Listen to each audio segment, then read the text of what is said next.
my friends. It is a grand pleasure for me today to be able to speak with you once again.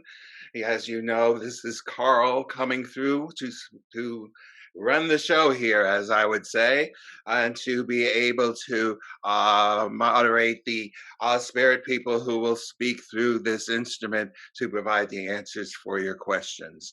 So, without further ado, I will ask for the first question. Welcome, Carl. And the first question is from Laura. Why is there so much fear about this pandemic? Will people realize this and stop the cycle of fear?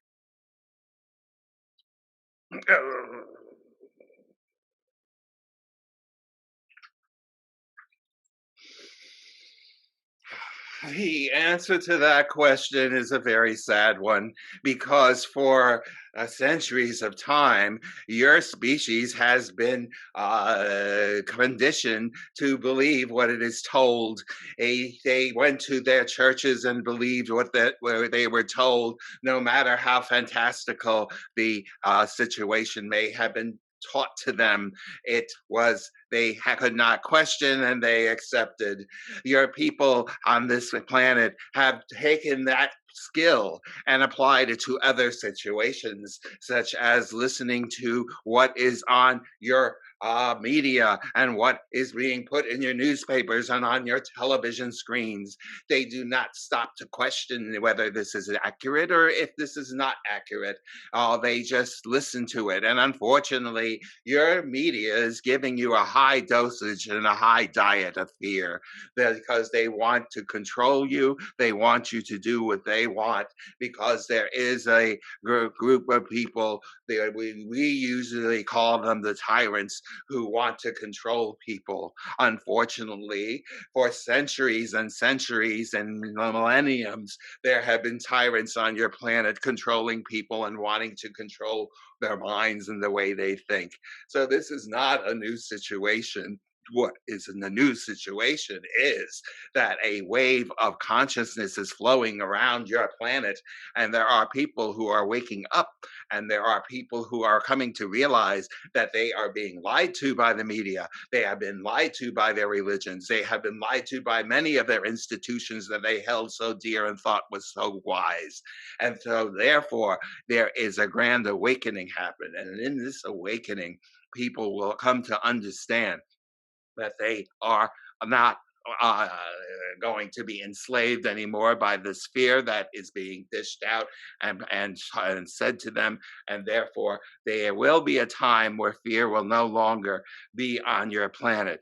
But unfortunately, you still have a ways to go till all this happens. As it was stated before, the frequency of your planet is increasing, which is also facilitating the grand awakening, and it's a process.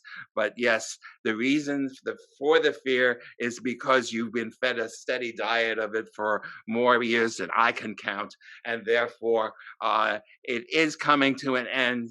It will eventually, but it will be a rude awakening for so many people when they realize that they have been lied to, but not only they, their ancestors as well. Thank you. Next question is from Corrine. Is there knowledge of the side effects of the COVID vaccines? Will boosters become substitute for flu shots since no one heard of the flu percentages since COVID? Thank you.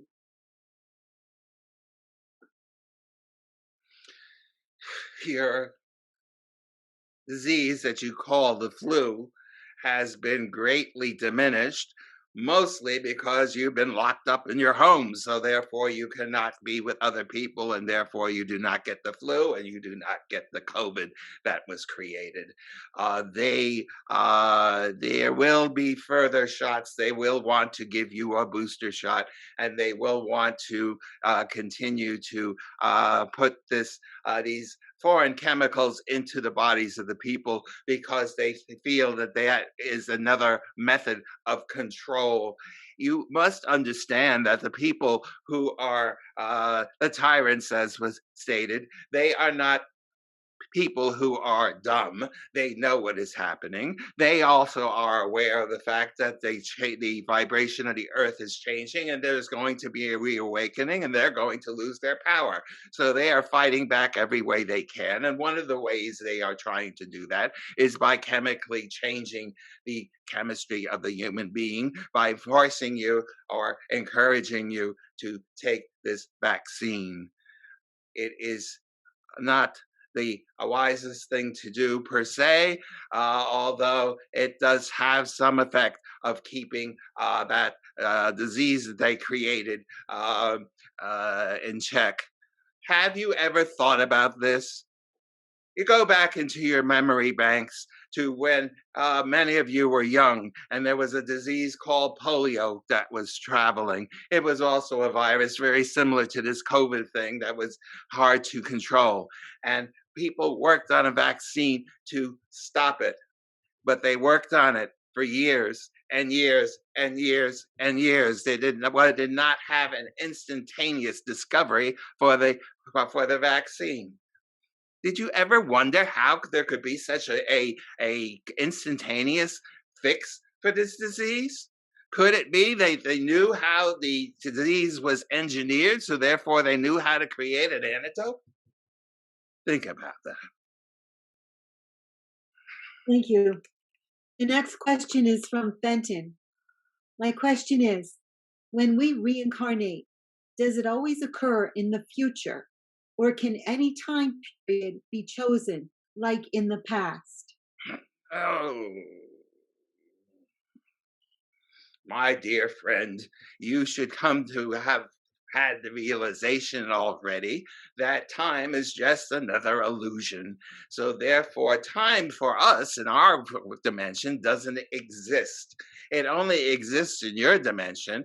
And therefore, when you choose to reincarnate, you can choose any time period that you want to go back to. You could go back into the past, you can go forward into the future, you could come back even to a present day situation in this time frame. Of course, the present is always changing in your world, but it is of course up to you.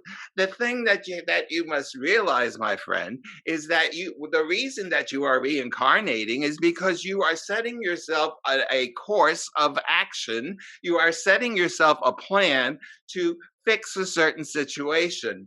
It makes no sense to come back into a time frame where that situation cannot be dealt with. So it is very highly likely that you might choose to go back into a time that is before the time that you are living in at the present, in order because it's easier to fix that particular problem in an older time period. Because as you know, things have changed. Many things have are progressed in your current days that did not exist back then, or vice versa. So, therefore, it is a benefit for people at times to reincarnate back into the past. Thank you.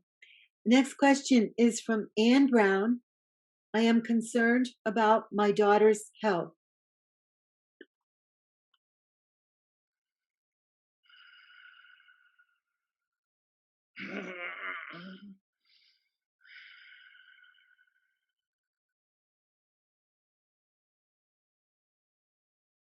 Okay, yes.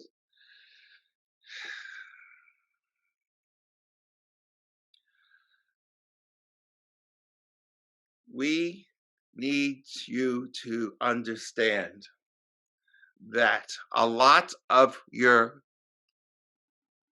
thinking affects your physical being.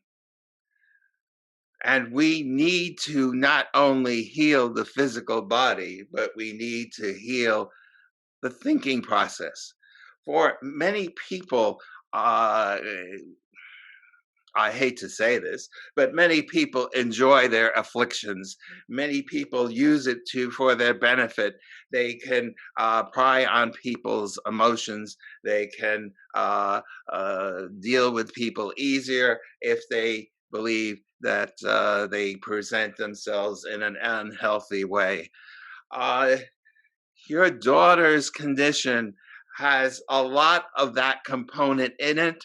But the thing you not need to remember is that the physical conditions are also take a life on of their own. So while it may be created by some negative thinking, once it gets started in the body, it is like a real disease and is hard to control. If you're understanding what I'm saying, the genesis can come from the thinking, but the disease can become very real. That perhaps is a very more clear, precise way of trying to express what I wanted to say. You need to have her see someone to help with her thinking and her belief in herself. We need to heal that aspect of her as well as healing the physical body as well. So a combined method would be helpful. It is our suggestion that you seek out good medical attention, a good medical doctor, and also seek out alternative ways of perhaps hands-on healing or Reiki or some sort of other type of things to work on the mind. And so we can approach the healing of your daughter from two very opposite poles, mentally and physically, spiritually and physically. That is our suggestion. Thank you. And the next question is from Susan. I am interested in and believe that we can reverse our age. I've heard that there are people walking the earth who are thousands of years old. They have mastered the aging process. They must, of course, be spiritually advanced, I would think. Have they done this on their own, or do they get help from higher beings and or advanced technology? Where do you suggest we start? And or any comments on this would be much appreciated. The simple statement, I am forever young, is something I like to say. Thank you so very much. As was stated to the last questionnaire, by using that mantra and that phrase, you are programming your soul to follow through. Now, you also must understand there are different routes to what you are talking about. Different methods might be a clearer word to what you are talking about. Some people are able to do certain practices which will open their brain up to 100% functional. And when that happens, they can go into a state of perfect health and remain there for years and years and years. As you well know, were people in the Bible like Methuselah who lived 900 some odd years of life. The old biblical people did that because their brain was functioning 100%, but your brain has been shut down and therefore it cannot work that way. There are other people who use a different method because they are more attuned to being flexible in their mind and in their spirit, and they are able to reach out into other frequencies and to other dimensions, and they are in communication with people in other dimensions than most people are. And they are, and I mean other dimensions, I am not just talking about the spirit world, I am talking way beyond that. And therefore, they are able to attune with the people who live there, who are more technically advanced, and can help all them adjust their frequencies and their bodies so that they too can achieve a state of perfect health. That is another route to get to what you are talking about. It is an achievable goal, and it can be done either through the technologies, as you say, as you have suggested, or the communication with people in much higher dimensions, or it can be done on your own practices by learning to open your brain cells up and living in that form. So But the suggestion that you made, I shouldn't say suggestion, that's a bad word. The a comment that you made, that you use that affirmation every day, sets the groundwork for you to achieve what you are looking for. Because without that thinking, without putting that thought out there, without commanding your soul to have that thought and to magnetize that into your life, you cannot bring it forth. You could not create that. As Jesus said, ye are all gods. You have the capacity to do that. And you, my dear, are working on that for yourself. And we are most pleased about that. How you proceed to do this is your own personal choice, and it depends on your abilities, of which it seems more practical to you. Thank you. The next question is from Mary Carter. Is pursuing working toward being in fifth dimension a valid spiritual pursuit?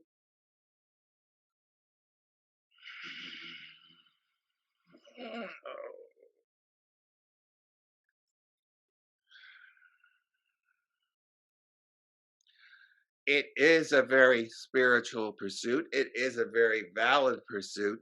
It is one that may not be easy to attain. Working in the fifth dimension, you are working on a whole different level than people who live in a 3D dimension. For if you think about this, if we made a comparison to a chess game, there are certain people who can sit down play a game of chess, and they move a couple of pieces and they know what their next 10 or 15 moves will be. There are other people who move that chessboard and they don't know that they might not even know what their next move will be. So there are different levels of thinking and different levels of perceiving. When you go into the fifth dimension, you are going into a frequency that is so very radically different than what you are used to in the third dimension, that it is very difficult for you to kind of comprehend if you do not know much about it. It is it is like you sit down to that chess game and you know 100 ways of what's going to happen next. You know all the possibilities. You know all the millions of the combinations of chess moves all at once. So it gives you an advantage that is completely beyond what most 3D minds can conceive. So, is it a valid pursuit? Yes, it is. Will you achieve it? Well, we'd have to see. So, our suggestion is that you sit down and pursue it as best you can and see what happens. Thank you. The next question is from Linda. If we make a poor decision that alters our path, do we lose our connection to our spirit guides? Oh,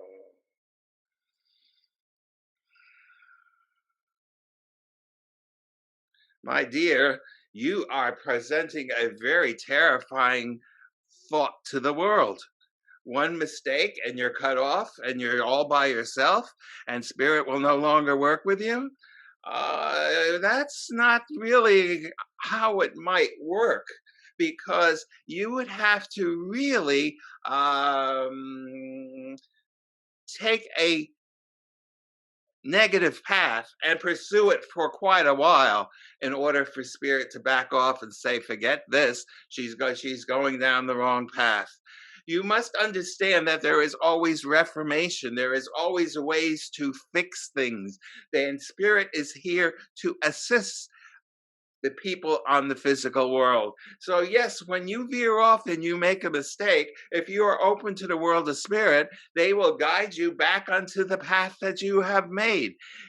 You have to commit a very serious mistake, a very serious, perhaps, crime.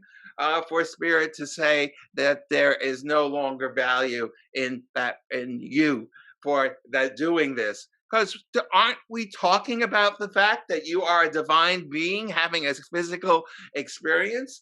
That divine energy just can't turn sour and go away. That divine energy is there. Even the people who commit crimes and are in jail still have divine energy in them, but they choose to ignore it and they choose to work against it. So as long as you have a good heart and a good intent and you make a mistake, well, we will try to get you back on the right path. If you go to the point of being killing someone or doing some really horrible thing, then perhaps there is some backing off, but it is not a very common practice. For all people get to work on themselves. And we must remember that when you cast aside the physical body, people who are in prison, people who are criminals, go to the spirit world. And yes, they are on a different level than people who don't. But the people on the higher levels come down to work with them and to teach them so that they can advance. So when they come back to the physical world, they can live a better life, a more spiritual life. So do not feel that if you make a mistake, you're cut off. But that is a very bad misconception. Thank you. And the next question is from Carol Barna. I would like to know, what is the process that we go through when one crosses over? Is the COVID-19 virus man made, as some believe? Thank you.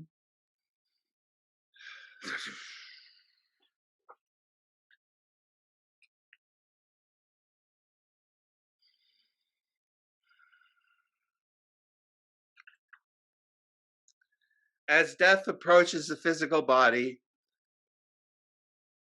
there is a certain dislodging that happens.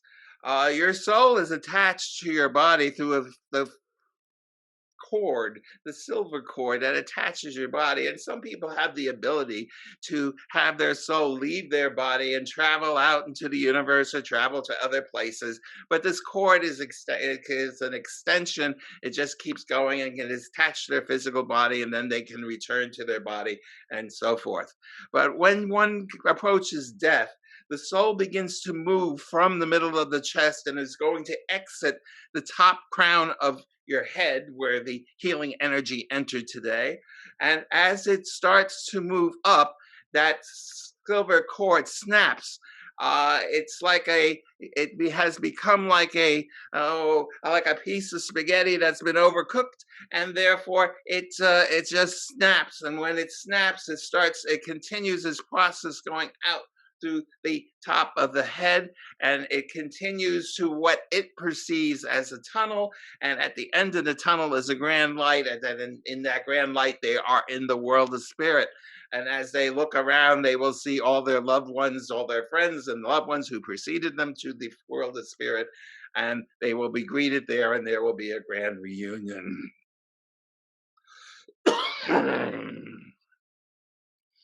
You are correct. The COVID was created. It was created by the tyrants who have this horrific belief that there's too many people on the earth, and therefore they want to uh, thin out the population so that they can control what's left easier. And therefore, this is what part of what is happening here. So it is, yes, it is a man-made creation, and it is bringing many souls to the world of spirit. Thank you. This next question is from Luvera. Will we look the same when we reincarnate? And will we reunite? Excuse me. And will we reunite with our same family ancestors?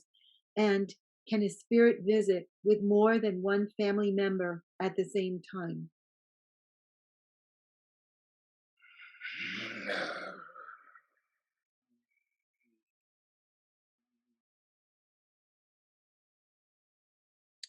The question you are asking has not a single answer, because you must realize, or I want you to realize, I should say, that when the soul goes to reincarnate, it will attach itself to the auric field of its mother.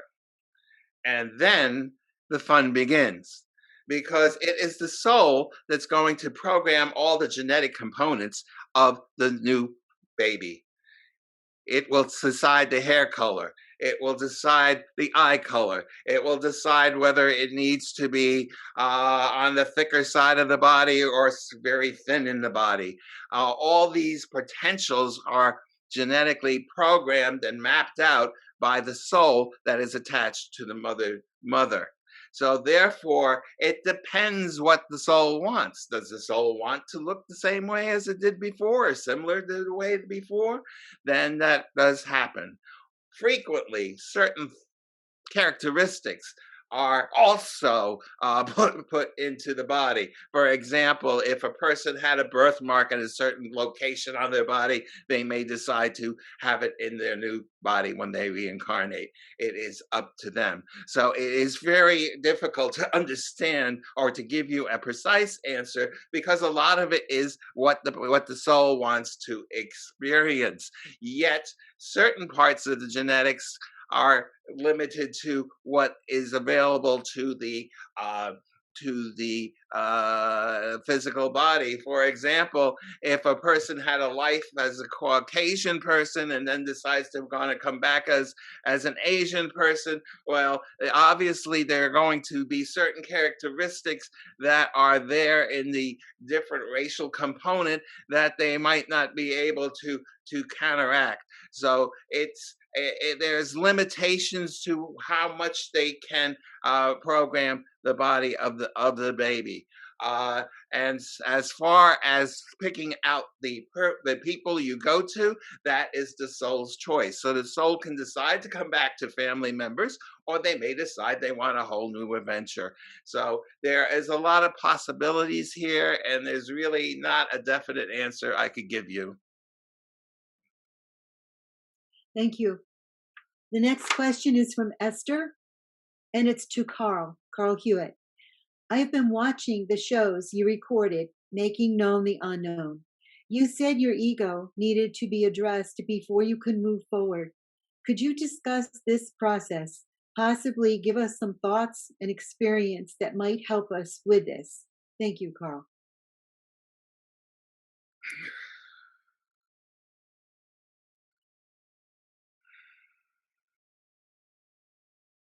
Well,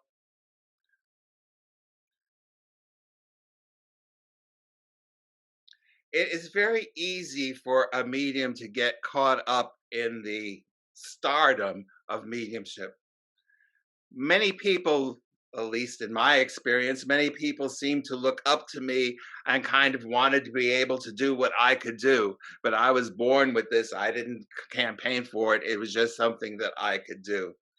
What is important to understand on the medium's point of view is that they are basically the vessel. They are not the ones who are doing most of the work.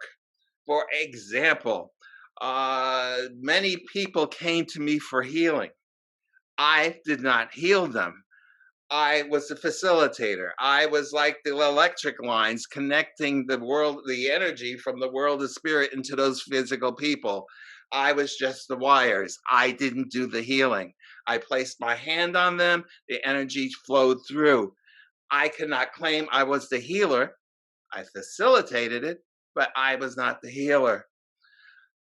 For certain people, when they're able to do such let me be specific, this particular instrument that I'm using, he is very much aware that he has come a long way to from where he started to where he is right now talking to you, and that journey that he made was due to his diligence and hard work at doing that. He has the right to be able to be proud of that work that he did. He does not have the right to say that the information that's coming through is because of him. He's just the instrument. He's the wires again. The information's coming through. Does it take work to become a clear channel so that the information can come through? Yes. Are we grateful for the work that he did in order to be able to do this? Yes. But he understands that he is not the mediumship part, the information is not coming from him. It's coming from us. And so that's where the ego needs to be clear. Some people think that they are the greatest thing since chocolate cake, that they are the greatest thing since sliced bread because they're bringing information through. Well, no, because they're claiming claim to the information, not being claiming that they are the carrier of the information. So when we get to see people who become too full of themselves and think they are such wonderful, wonderful mediums, sometimes we withdraw from those people to teach them a lesson that no, they're only the facilitators. They are not the originators. Thank you. The next question's from Laura. How do the id, ego, and superego interact with the soul?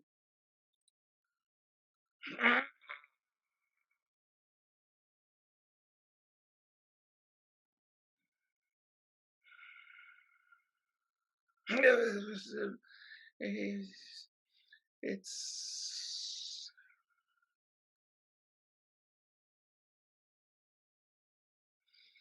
again, we have a type of question where it varies because you can see some people who are egomaniacs and their reaction is very different than someone who is humble.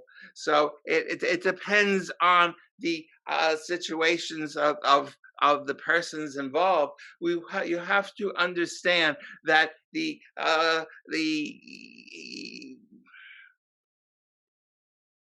certain people have this need.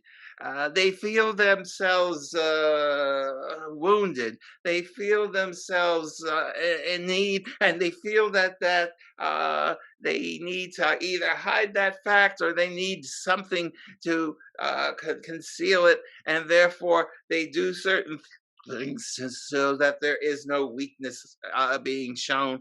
It's all because they are not confident and they're not centered in themselves. For a person who is spiritually centered and is trying to live a spiritual life, they realize that all the things that you mentioned, all these different components of the ego, are just illusions. They're just here in this physical body, and they realize that their eternal energy doesn't need those things, and therefore they do not really concern themselves with it. So, therefore, a spiritual person will live out their spiritual life and they will energize themselves spiritually and come and know that they are just a cog in a wheel of all of humanity, and they are not the most important person in the world, which a person who has not living a spiritual life and is not connected with that will be involved with these other aspects that you have mentioned. So it all depends on what the person is doing at the time. How much are they aware of their spirituality, or are they just merely walking through their lives and doing the best that they can and trying to become important in other people's eyes because it is a certain need that is within them. When they do that, usually the spirituality isn't that great. Thank you. Next question is from Fenton. Are the new 5G phones and network dangerous in any way to its users?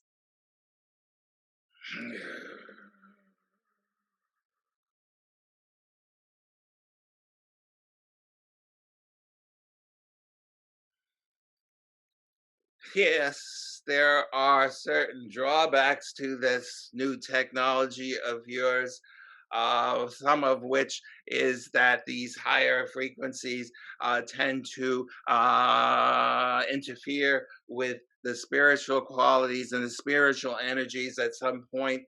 Yes, they are a bit. They are dangerous in some aspects, and again, it depends how much you are exposed to them and how much you are using them.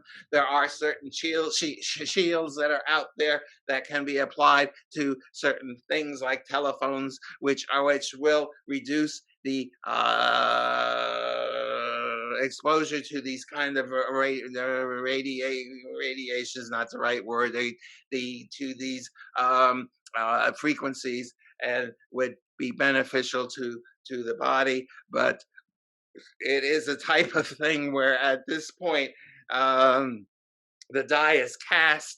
You are not going to be able to reel in the 5Gs and just do away with it because too many people are dependent on it. Mm. Thank you. Next question is uh, from Barbara. What happens to people who commit suicide?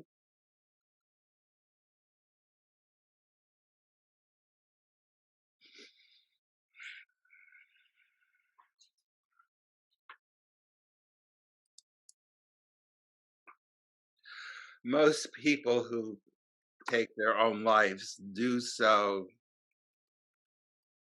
I will use the word, and it's probably incorrect, involuntarily. They do so because they feel there's no other way out.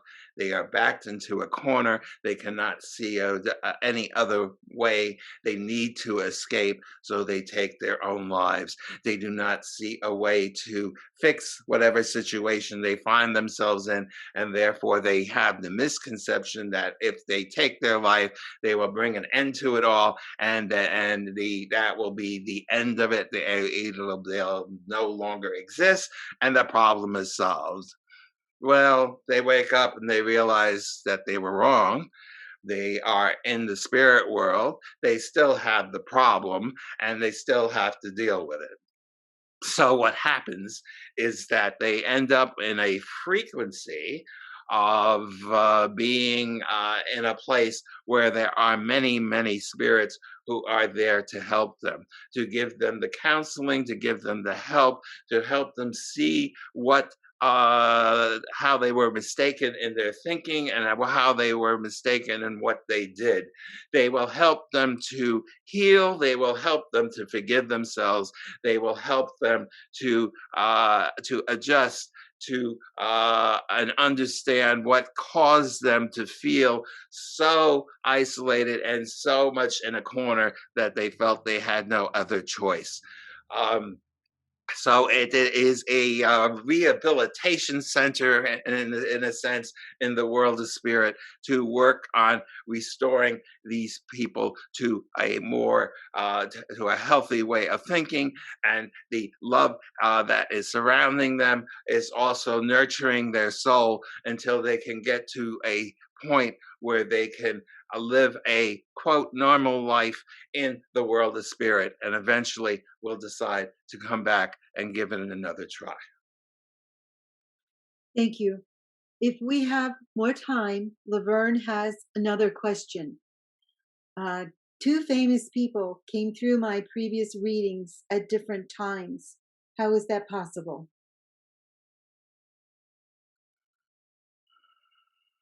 How is it impossible? Just because they're famous, that means that they cannot communicate through an instrument or through a person. Just because they are well known, that doesn't make a bit of sense. Now, if you are a person who is trying to be mediumistic, let's say, and all of a sudden you are only bringing forth people who are famous and people who are celebrities, well, then something may be very amiss.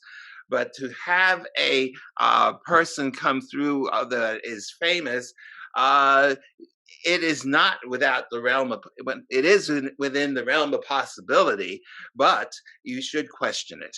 You should question if it's really true. You should question it, is it really the person they say they are, or are they seeking attention from the spirit world? Because you must remember, when you go into the spirit world, things do not change. You're a certain person, people who are seeking attention in this life will seek attention in the other life. And if they think that impersonating a famous person would be get them your attention, then they might do that just to get your attention. So you need to come up with, if you are in communication with this person of fame more than one time, you should come up with some sort of test, some sort of questions to have them prove their identity without a shadow of doubt that it really is that particular person. Because it can happen, but it can also be faked, if you want to put it that way, not by you, but by the spirit, because they are doing either a mischievous deed or they're seeking attention, as I said. Okay, and we have one final question from Linda. How can we develop a shield around us to repel negative people and not suffer from them?